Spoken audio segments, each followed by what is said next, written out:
I've been telling you I love BC's quarterback future. Well, scouts agree with me.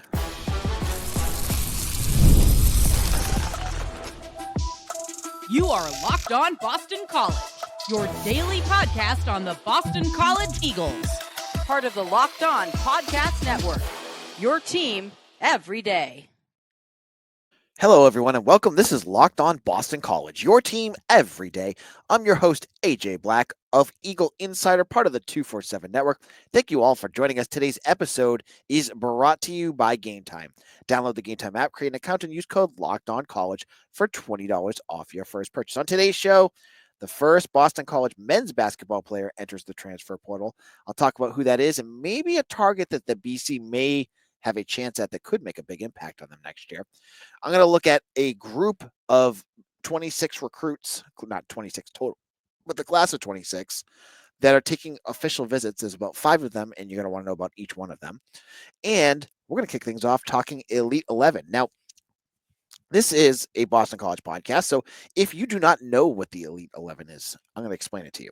Elite 11 is a scouting event mainly focused on quarterbacks that they practice and do some drills in front of scouts and other professionals, and these quarterbacks get rated, and the finalists from each regional group, so you have like LA and St. Louis and Dallas, those finalists go to what's called the Elite 11. They're the 11 best quarterbacks in the country, and they compete to see who's the best quarterback in the class.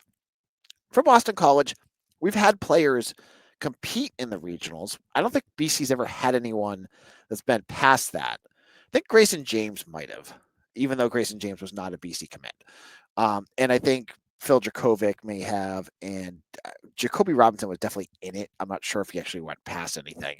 But this last weekend, in Los Angeles, they had a quarterback regional, and it's California. You know the quarterbacks are good in California. BC had 2 committed quarterbacks in this event, and both of them got sterling reviews from my cohorts over at 247. That's Corin and Furian and Inferrera. Now, they have not announced who goes from here to the finals. They're definitely in the running for it. They were not named in the scouting reports as the alpha dog, so maybe the alpha dog will be the one, but there could potentially be a couple that come from this, so there's a chance. When I read Greg Biggins' article, and I'm not going to give you everything because it's under a paywall, he spoke very highly about both men. He said about Barry that he's come a long way, and if you look at his statistics from his sophomore to his junior year, it's very clear. This guy has come a long way. He went from I think he had a completion percentage around 50% as a sophomore to throwing 33 touchdowns last year and over 3,000 yards, and a completion percentage I think of it was like 67 or 70%. Like really good year. So he was one. He's a 26 commit, and he's the one I'm very excited. Like Shaker Rising, I was excited, and hey, he's doing fine in spring practice right now as a true freshman. But it's Corin Berry, and of course you have to get him to signing day, because Berry is getting attention. He got offers from a whole bunch of other schools, like Cal, I know offered. I think Wake Forest offered him. There's a bunch of schools that have been interested in him. But credit to John DiBiaso and Will Long and that staff for identifying him and getting him early. They got Berry. Like, this tells you how good the staff is at scouting and trusting their guts, because they got Corin Berry to commit before last year's monster season. That is good scouting. Like, you got him before anyone even really knew that this kid could do what he could do. And that's A, going to probably pay dividends, and you're going to probably keep him. And B, when you hear about this, it gives you the chance to really trust that the staff knows what they're doing, because there's going to be guys out there that BC is not going after. I look at Peter Bork, who is playing at Tabor Academy. This is a kid that has offers from Penn State, Michigan, like everyone's offering him. BC really hasn't shown a ton of interest. They went for Furian and Ferrara instead. Again, You got to trust your gut. You got to trust what you see on film when you see these guys throw. And that's what DiBiase and the staff have done. And they landed Berry, and we'll talk about Inferrera here in a moment. Now, Furian and Ferrara, who I love that name, just absolutely, it's a absolutely fantastic name for a quarterback, is a class of 27 commit. So he's the year after Berry. So it goes Reisig, Berry, and Ferrara. There could be a second 26 that we've talked about here on the podcast. Go back if you want to hear more about that. But in Ferrara, he has not really started yet. So again, this is just like Berry, where you're trusting what you see. You've seen him throw. You make the offer, and you see what you can mold and what you can build upon. And that's what BC has done. He plays at Mater Day. I'm going to screw it up again. Someone put it in the comments last time, and I already forget what it is. Mater D, die, day. Sorry. Well, Furian at that school in California. Please don't kill me in the comment section, or if you want to go for it. He really hasn't started, and they already have a guy, last name Hopkins. I forget what his first name is. Bryce Hopkins, maybe. Who they have coming in too. So it's going to be a quarterback battle. I believe there's a very good chance he's going to win that quarterback battle from everything I've heard, but I'm not sitting in a California high school quarterback room, so I can't tell you exactly if that's what's going to happen. But he also was impressive at Elite 11. This was another kid that they were like, he's put more weight on, so he's got a better frame to him. The ball's coming out nicely. So whatever Jonathan DiBiase and the staff have done to find quarterbacks makes me feel like this group is going to be special in a couple of years. Already from what I've seen and what my writers have seen from Shaker Reisig, he's very much going to be a factor on this offense. Probably not this year, but like he's got the stuff. He's got it looks like. Now, these two new guys, the biggest challenge is going to be, can you get it to signing day? Can you get these guys to sign? And if Corin Berry goes out and has a senior year that matches or exceeds what he did last year, there's going to be schools that are looking at him. Now, the big piece for recruiting is that in many cases, the quarterback dominoes are already falling. So most teams have their quarterbacks, but like if a big school out there, a big school like USC or something sees him and is like, wow, that's going to be trouble. I think that both of these guys have great relationships with BC, and that's going to hopefully take the day. But more of this stuff where they're doing really well for a school like BC, it's good because it's proving what you're scouting and what you're seeing is what other people are saying. But on the other hand, you're Boston College, and you don't want too much good press, because when you get too much good press on these players, all of a sudden the teams with tons of money are going to say, oh, we want him. So, maybe it's not the worst thing if neither of these guys make the Elite 11 finals, but we'll have to wait and see what happens.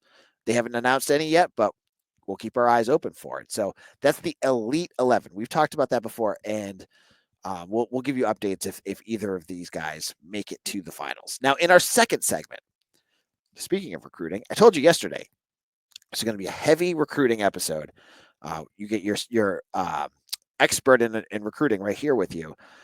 I'm going to tell you about a whole group of recruits that are coming to campus for official visits and why you should be excited about them. I'll tell you exactly who those guys are in just a moment.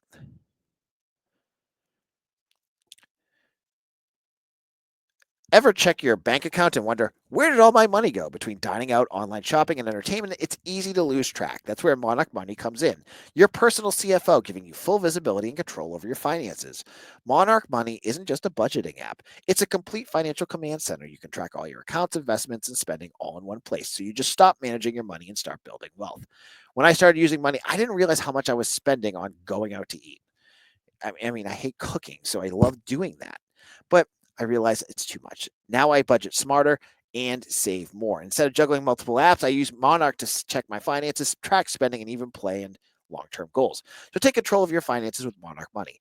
Use code LockedOnCollege at monarchmoney.com for 50% off your first year. That's monarchmoney.com, code LockedOnCollege for half off your first year.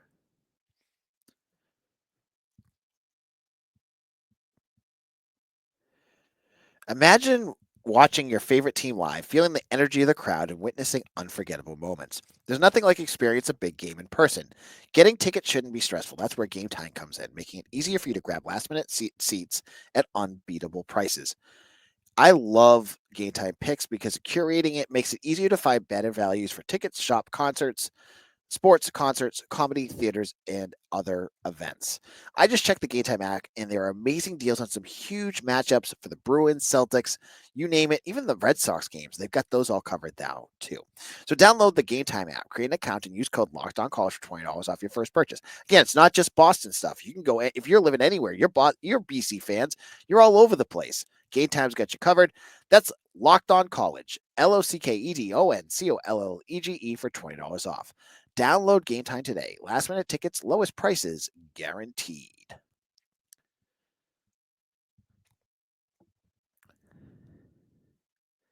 Locked On Boston College, AJ Black here. And I want to tell you, Boston College is getting ready for official visit season. We're in unofficial visit season right now, meaning there's kids that are coming from all over the place. If you're on Eagle Insider, before every practice, or right after practice sometimes, I get you the list of who's coming.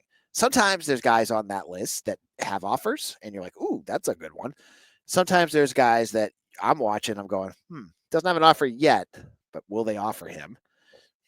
And there's a handful of guys that just come to take the trip. And can't hate the player, hate the game, because that's kind of just cool if you're an 18-year-old and you get to go watch, a college football practice if you're a football player, but really don't have a chance to get there. You have a lot of those guys too. Um, But really, what puts a school like higher on a recruits list and someone you really should start to follow are official visits. Again, if you don't know the lingo, official visits, school pays for you to come there. They take you out to dinner. They do all the fancy things to try to get you to commit. This happens in May and June, and it's not every recruit that gets this. I mean, BC would go broke if they did that. They pick and choose who they get. And so when they start to announce them, the players have been posting uh, of a picture, and it's been the same picture for everyone. I'll show you what it looks like right here. If you're on YouTube, you can actually see it. These are the official visit um, invitations. They're like the golden ticket in Willy Wonka. So here's what it looks like. That is the official visit graphic. So if you see that, that means that the recruit is going on an official visit. That means this is a name you should watch for. So let's kick it off with Aidan Smalls. Aidan Smalls is a recruit from um, Clayton, North Carolina. So if you are aware of North Carolina, that's the same high school that Jonathan Montague went to. So if you're looking him up, you're like, oh, whoa, he's a quarterback, just like Jonathan Montague. He's not being recruited as a quarterback. He's recruited as a athlete. I'm assuming as a running back or a wide receiver. There's just as an athlete. Speedy. This guy is fast. Aidan Smalls. You're killing me, Smalls, here. And he's got 2 official visits set up, BC and NC State. So there you go. A guy that has Power 5 interest. This is a guy that I'm interested to see where this goes. He was one of them. The other name that came up was Prin Fox. I love this name, Prin Fox. And we've got guys from, you've got Montana, right? That's where Reed Harris is from. You have guys from all over the country. Alabama, Georgia, Florida, California, Massachusetts, New Hampshire. You got everywhere, right? How about Washington? Prin Fox is from Kashmir, Washington, and he is rated an 87. He is the number 6 recruit in the state of Washington. Don't ask me if Washington's a good recruiting state because I have no idea about that state. But hey, they're having some interest in guys in there. He's 6'3", 255 pounds, and he has official visits to BC. And I think that's the only one he has right now. But he also has offers from some other schools, including you have Boise State, UNLV, Colorado State, at New Mexico, Fresno. So a lot of like G5 schools out there. Curious to see where this one goes. They've been offering a ton of edge rushers. They already got 3 on their roster. I don't know if any of them are going to push inside, but you've got Dominic Funk, you have Mac Fitzgerald and Mason Leak. Are they going for 4 or 5? I mean, like, there's a lot of guys coming to play this position. Clearly, they need to get some talent there. Aiden Fox, honestly, like looking at, I mean, Print Fox, excuse me. Um, he's big. He's a big dude, but he's not big enough to be inside. So he's another one that's going to be coming to campus. Another name that you're going to want to watch for is Cedric Addison. Now, if you had looked up Cedric Allison, so it's SEDRIC. If you had looked him up before I talked about him today, you'd have no idea who this guy is. I have to admit, on 247, he didn't even have a profile yet, but he has offers. So I was crazy because I saw him put it up. And I'm like, I have no idea who this is. Listen to the speed here. Listen to the speed, how fast he's a running back. 10-8 100-yard dash. That is elite speed. That is fast. And he is, I think, 6'1", 6'0", 200 pounds, running a 10.98. Man, I know that there's some other guys that have better offer lists, but that speed, you got to get him on campus. You got to sign this kid. And it's not that he doesn't have offers, as I said. He's been recruited he's taking an FAU official visit, but he has offers from Coastal Carolina, Bowling Green, Kansas State, JMU, Wake Forest, excuse me. So he's got, Wake Forest and Kansas State. So there's Power 4 pro offers. That speed, got to check this guy out. I got to see what this guy is about. And if you can get him here, that would be incredible. Additionally, probably the biggest name that they're bringing in is Zamarian West, or Zay West, who is another Zay from Florida, who is a 3-star cornerback athlete who has offers from the University of Miami and other Power 5 programs. So he's from Florida, and the U is offering him. This is interesting. This is a guy who also has offers from Georgia Tech, Pitt, Utah, and BC.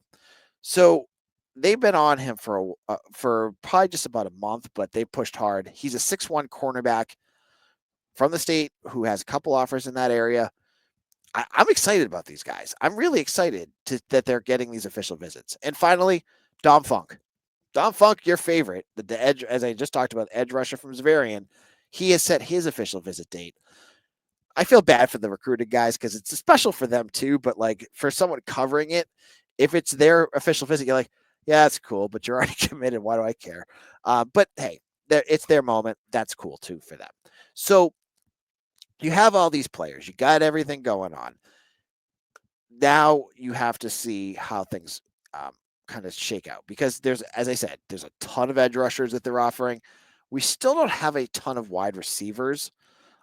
There's a few more targets, but as I've said before, Darryl Wyatt, he works in the shadows, and I have no idea what he's doing sometimes because it seems like everything he does, it's what he knows about, and sometimes the rest of this, it feels like he works in his own silo, and then all of a sudden it's like, oh, these are all the guys that he's offering.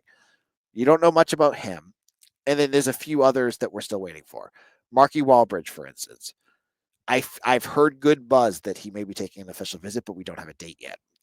Until we see that graphic, I'm sure a lot of you are going to be very skeptical that he's going to take a visit, but I still feel pretty good about that. Now, we're going to wrap things up in just a moment. Before we do, I want to tell you to check out Eagle Insider today. It's 50% off in a year subscription. If you want more recruiting news from me, if you want details, I have scoops and all sorts of good stuff on there. I was talking to Furian and Inferrera over the weekend, and I just had a VIP thread on there with some stuff that he told me. That was great. You can get in for 50% off. It's like a couple bucks a month. Come support it. It's great. We get great BC stuff. We have tons of writers. I have a bunch that have been going to practice because, with my schedule, I can't make it them all. I also have, people covering hockey, basketball, baseball, lacrosse, women's basketball. I've got it. I got Mitch still doing all his stuff. Come on over, check it out. I hope you do subscribe because it's a great deal. Now, in our final segment, let's talk about the transfer portal in basketball. BC loses their first player, and I'll tell you why. It's not that big of a deal. I'll explain why in just a moment.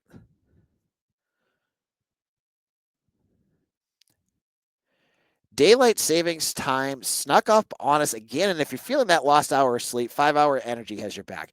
I got kids. That 1 hour is brutal. I feel like they don't get it, but I do. The extra sunshine means more time for fun, but sometimes you need a little boost. Whether you're staying up late watching the NCAA tournament, squeezing in a round of golf after work, or trying to keep up with your busy day, 5 hour energy gives you that quick, refreshing pick me up whenever you need it. Look at folks. You guys have, I've seen some of you guys at practice. You come up, you're like, AJ, how do you do what you do? Like, I got my kids, I've got jobs, I'm up recording all the time. Where do I get the energy? 5 hour energy gets me going. And with the on the go convenience, I can keep it in my bag. If I'm at a practice and I need a boost, 5 hour energy has got me covered. So head to 5hourenergy.com to find your over 15 flavors to choose from, including watermelon, blue raspberry, and peach mango. You can even build your own 12-pack or 24-pack delivered right to your door. Need one right now?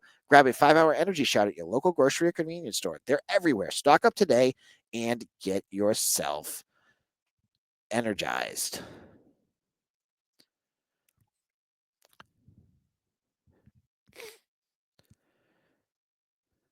This is Locked On Boston College. AJ Black here.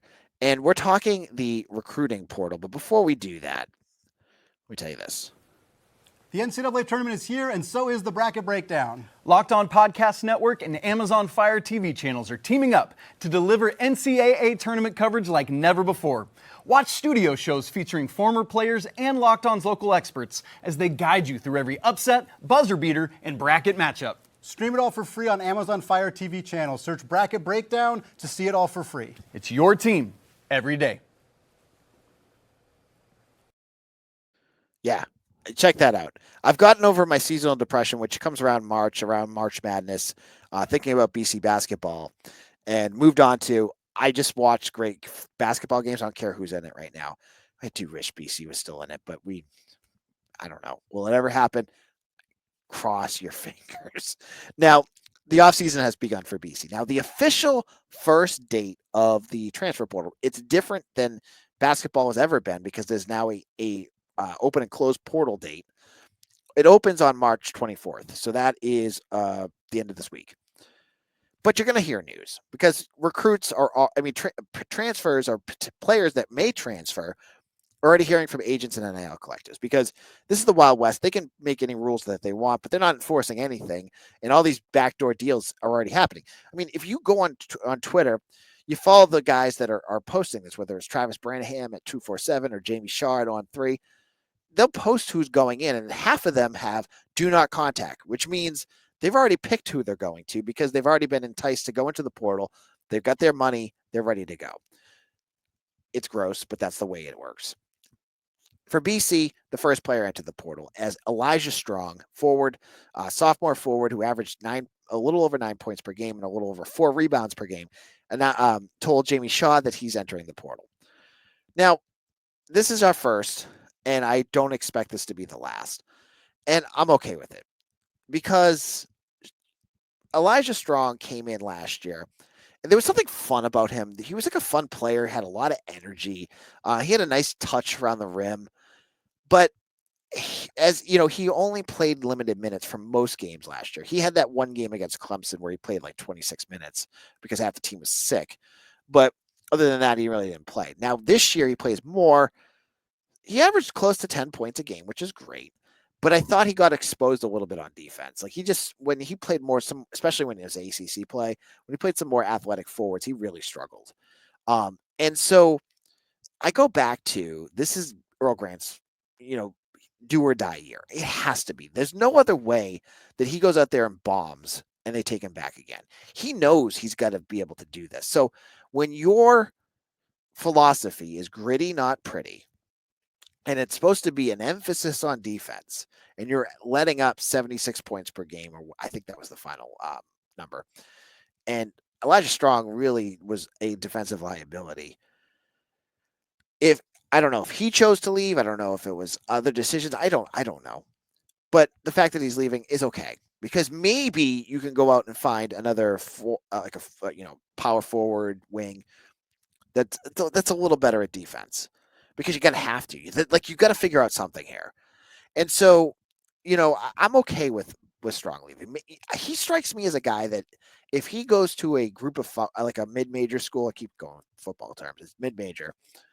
I feel like he'd be successful. Like if you found like an A10 school or Sunbelt school, we could be hearing about him being like a star for their team. Like those are the perfect fits for a guy like that. And he's got the energy too. Like if he found the right school and made it to the tournament, like we're gonna regret it because like he'll have that energy in a big game and shock some like crappy Big Ten or ACC school and win a game. We're like, oh, why didn't we have Elijah Strong? But in bigger chunks, I feel like he wasn't really fitting what BC needed to do.